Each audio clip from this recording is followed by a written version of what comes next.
How we doing, everybody? Welcome to the round 11 review. It's the Carlton Football Club down by 22 points.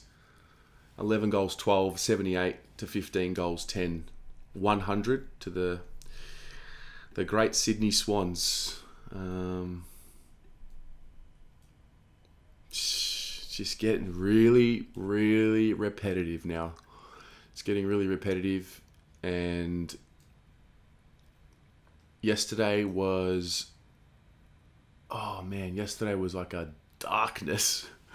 There was like a different level to the pain yesterday. I have a feeling it might be because of the lockdown for the Melburnians, and I think there's added stresses and pressures and frustration as well. But man, it was deep and dark for me. I really lost. I'm just lost for words. I'm lost for motivation to think about what to say. I never really come onto these reviews with any script. It's the way I do it. It's the way I've always done it. I like it to be real and honest and from the heart. But I just, you never want to get too down when you lose. You never want to get too high when you win. But fuck, mate, that's what are we dealing with here? What is going on here? It is literally rinse and repeat against now it's just the half decent sides, not even like the top four. It's just any side that's got any credibility or any seniority or any structure or any good culture. We're so far away. We're so far away. Like, it looks like we're close, but we're so far away mentally. We just have a block. It just seems like we have a block as to our capabilities at the moment. Obviously, watched the game from home. I had planned to go to Sydney. This is the second year in a row that I bought tickets, and the flight was cancelled due to COVID. It is what it is. For me, coming back to Australia, the image was also always, I'm going to go on the road trips, I'm going to do it all. So from that point, there is that disappointment. But then obviously there's a lot more going on than, this white boy over here who can't go to a flight to Sydney to watch, his sporting team play. There's a lot more serious themes that are going on. So, I'm not going to cry about it. It is what it is. But yeah, I really did think we played well. And that's the hard part. I really did enjoy the first three quarters. I really did. The very first moment obviously didn't start very well. We gave away like a silly free kick and just a quick goal to Hayward. After that, it was pretty good. It was really good, actually. The first, 10 to 15 minutes of that first quarter where we're unreal. We're using the runners. We got Zach Williams with the goal. We got Jack Silvani with a beautiful goal. Eddie Betts with a beautiful goal. And I started thinking, okay, it's our day today. These magical things are happening for us today. We're getting some easy ones. We're getting some some of the special moments are coming our way. It must be our day. But Sydney did exactly what we don't do. And when, teams get a run on them, they respond. And they responded, internally with the players on the ground. They're still very young as well. And they responded with the players on the ground and cut it back. And they kicked 4 goals in a row to end the first quarter. And even then, I wasn't worried. That was the first sign. That was the first sign, and I wasn't worried then. I thought, okay, no worries, we're going to bounce back. And we did. Second quarter, I thought we were brilliant. We got a few free kicks which went our way, which, again, added to the fuel of, it's our day today. Today's our day. Things are going our way. We're getting some free kicks our way. Cripps kicks the goal, which I thought was a really symbolic moment. It was a 50-metre penalty. Sydney had their run, and it was sort of the start of our run. He kicks the goal. That was a set shot that he has missed a lot. And I just thought, again, we're adding layers to why we're winning this game. One of the key moments for me in that second quarter where I started getting a little worried again was we dominated them. We didn't put any scoreboard pressure on. Then they got their goals against the flow. And then Wiedering and Jones collide to give Buddy that goal. And that's when the first sign of, fuck, it's happening again.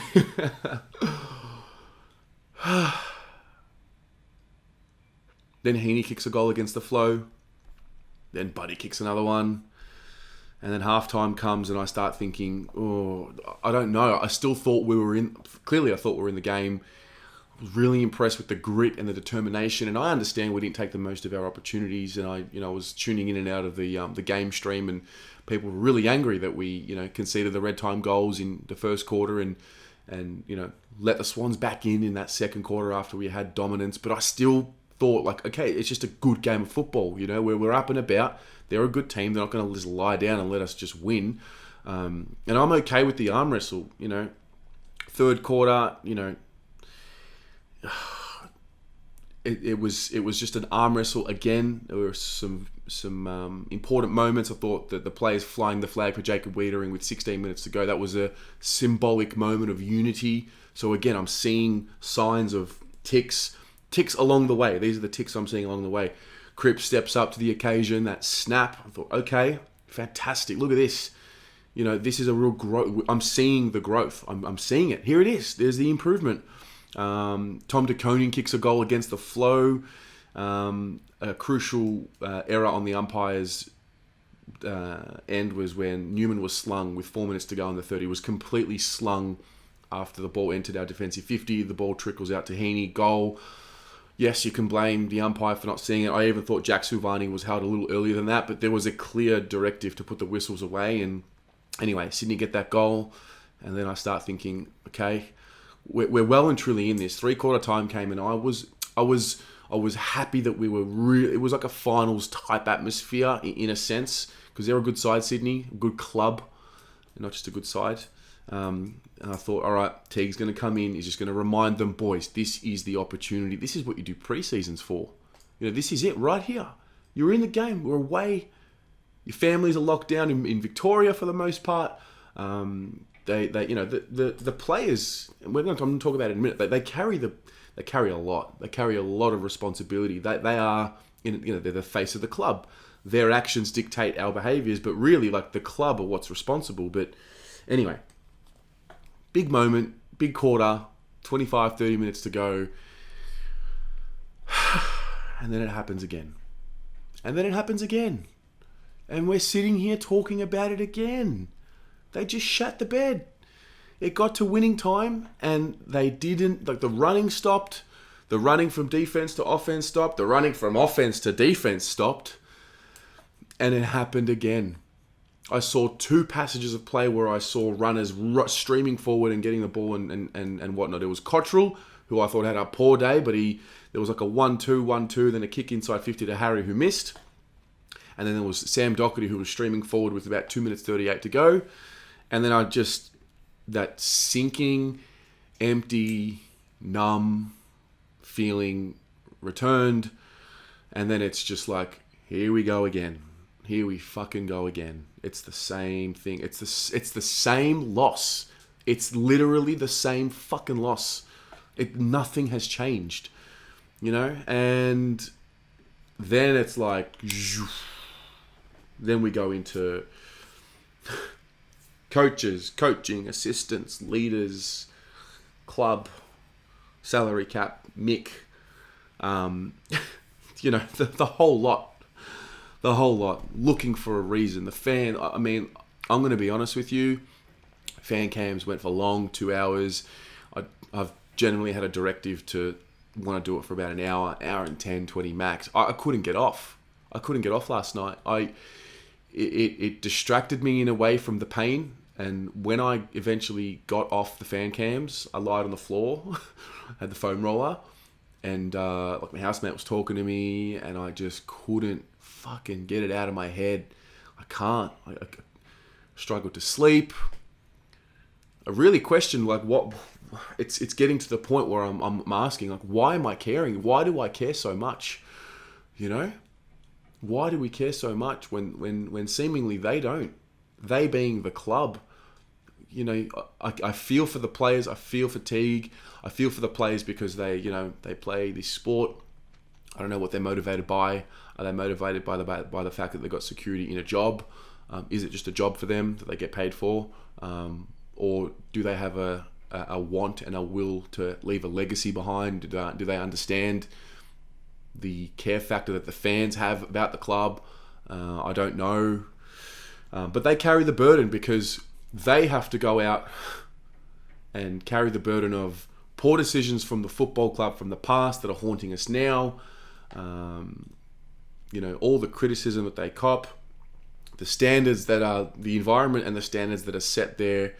I mean, it's clear to see right there. You look at Sydney, you look at Carlton. Look at the standards that Sydney have set at their football club and how their players are dictated by that, by the way that they play, the way they go in for each contest, the way they work together, and the way that they move with clarity. And look at the way we go about it. We're individuals versus a team. That's really how I saw it. And I really do feel for the players. I feel for David Teague. I really do. Because it's either one of two things. Let's be honest, it's binary. He's either the man for the job or he's not the man for the job. Now, if he is the man for the job, he has to fucking sit through the rest of this season. Man, go watch his press conference. That man is under the pump. I feel for him. He sat there like this for the whole press conference. He had his hand like this. He was scratching something and then he literally sat there like this. And I watched his press conference and I noticed him do it straight away. And I said to myself, is that a subconscious tell? Is that something? And then it literally stayed there for the majority of the press conference. And I don't even think he knew he was doing it. I feel like, again, my documentation, my personal experience of what I saw, and that's what this is. I feel like he is subconsciously. That is a subconscious tell of how much pressure he's under. He's choking. Just the image of it represented so much to me. It really did. It represented so much to me. And whatever the plan is, it's not working. It's just not working. We're halfway through the season now. We're 4-7, 0-6 against good sides, you'd call them. Finals type sides. Whether they all make it or not remains to be seen. And it's not working. The ethos of whatever this coaching group have is not working right now.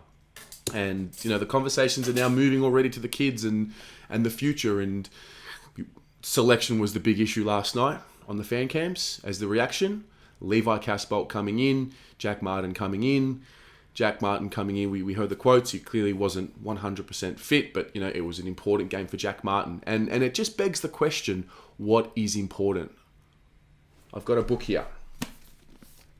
It's called Winners and How They Succeed by Alistair Campbell. And this morning I was just looking for something and I flicked open to 2 pages. And the first one, good quote from Jose Mourinho. And it says, winning is not the only thing that matters, but it is certainly the most important. And I thought that was really telling because the symbolism of Jack Martin playing last night, because of how important the Indigenous round was to him, almost seemingly to me, took precedence over, is he fit enough to help us win this game? So that was one thing there. And then there's the Levi Casbolt inclusion. I've heard about players don't just come into this team, they've got to have a block of form. Maybe he was only taken out because he was injured. Okay, but TDK came in for him. What position does he have to play in this side if Tom de Koning's in? He went back, played on McLean, didn't work, went forward. Then it was like, oh, fuck. He can't do anything below his knees. And this isn't a Levi bashing video. This is just more about the selection. And just... Oh, the fuck are we doing? What are we doing? What are we doing here? What's going on? More questions. The next one, which I thought was also telling, was one by Billy Bean, who was the man who transformed the Oakland A's baseball team with the data-driven analysis, which is what was made famous in the movie Moneyball. And this is the quote: "The reason all really successful people have to be slightly mad is because people like that are not capable of living in the comfort zone." Thought that was also very telling. I do not see a group who are willing to go beyond what they believe their limitations are. They're not willing to go beyond it. There's a couple that might be and that are able to really push that, but I do not. I see comfort zones everywhere. I really do. And that's not the Carlton way. I now see David Teague talk about the Carlton way, and then there's the Carlton way that I think I know because of what I've lived through and what I've understood and researched and studied. They're two different things. There is no Carlton way. There is no unified understanding of what the Carlton way is. What is written in our constitution and what is actually happening are two different things. And then what the fans believe the Carlton way is are three different things. You know, David Teague's presser. He was asked about the buddy matchup, and then he went into this monologue about how beautiful it was, the spectacle of the two Aboriginal boys playing on one another, and it was entertaining, and it was a great advertisement for the game. Winning is not the most important thing. Winning is not everything, but winning is certainly the most important thing. Reminder. He mentioned that he thought that they spread harder in the fourth. Did you, David? So did I. That's the fucking problem. They work harder. They wanted it more. So how are you going to motivate them and empower them and give them the tools to want to work harder than the other team for longer? Because the way I see it, teams know coming up against Carlton, there is a clear message. Just keep going, boys, because eventually they'll fucking fold. They will fucking fold. They are mentally weak and they don't have the structures to keep the fort going. They crumble. We do. We crumble. Half the battle is admitting you're wrong. Honestly, that's half the battle. You know, the Mark Murphy situation, he comes on. Was he in the guts? I don't know. You've got a almost 300 game midfielder. You need something in the fourth. I don't know. That was a really baffling one for me. And it's like we don't want to admit the truth. We don't want to admit the truth as a football club. That's what it seems like to me. I mean, I relate to some of these things in my experiences. I always try and draw on what's happened in my life that I can relate to this. And I remember a couple of things. I remember it was like my third year. I was a lawyer. I was working full time. I was in the office. I was, young and making mistakes and like mistakes from a lack of focus. I can look back on that now and draw on that. And I remember my boss is a fucking legend. But at the time, like I had built up some commission to the end of the year, and I was going on a vacation to Africa, and my commission was going to be like the spending money. And I made a mistake on a property settlement. Long story short, it was just due to a clear lack of fucking focus, and it was a $2,500 mistake. And I was insured as a young lawyer. You have to be insured. But my boss didn't use that insurance. He basically took my commission from me, just ripped it from me after I sort of told him, don't give it to me every month. At the end of the year, I'll just take the lump sum and that'll be my spending money. And he took it from me like it was like Christmas Day, Christmas Eve. We closed, and I cried. I hated him. I look back now and I'll never make that mistake again. The mistakes that I was making, and I fucking thank him for it. It was harsh, but I had to learn it. And the reason why I'm saying that is I don't think these players have that fear of losing their spot or losing their position. I don't see that, because it's you've got unfair dismissal in Australia, and you've got niceties, and there's so many niceties. It's fucking crazy to me. I remember when I was in Israel, I was working for the company I was working for, and man, it was survival. If I lost that job, I was done. I had to come back home. Everything was failed, And I remember working there. I was 26 when I got the job, and I was watching 50-year-olds come through the company, work for a month, and the company, like the boss deciding, nah, not good enough, gone. There's no unfair dismissal. It's cutthroat. There's like a fear of, I guess you call it a fear. There's like a motivating fear of failure, which your position's on the line. You could lose it all, and that's kind of what kept you going. And we don't have that here in Australia because we're so lovely. We've got employee rights and unfair dismissal, and we just don't have a fucking accountability in society that translates into this football club. Because Levi Casbolt knows, just be healthy, you'll get a game. Mark Murphy, before this game, knew, just be healthy, you'll get a game. Liam Jones, Ed Curnow, these are our senior guys. They're just got to be healthy, they'll get a game. And we love them because they give effort and they have moments. But whatever's going on is not working. Simple. End of. I don't know what the answer is. I'm just giving my observations, but I'm bursting at the seams with a brokenness, and just questioning, like, why am I doing this now? Does it actually just turn around? Does the light bulb moment that David Teague spoke about last week, is that coming? Is it just going to click? Because that's the messaging I'm hearing. Oh, stick fat, it's going to click. Anyway, what about you? What did you think? Please share with me. The player of the game is Patrick Cripps. The ever-inspiring Patrick Cripps. Back to his best. Thought he was sensational. But yeah, let me know what you think. What are you feeling? I know a lot of you came on the fan cams last night, but if you didn't, please share in the comments, like, what's going on? Where are you feeling? I think it's important. I really do. It's important for everyone to feel what everyone's feeling. And, obviously you put it in writing. It can sort of help you feel better when you verbalize something like that, or when you write something down like that. So where are you feeling? What's going on? And how do we move forward from here? I'll chat to you then. Go the Mighty Blues.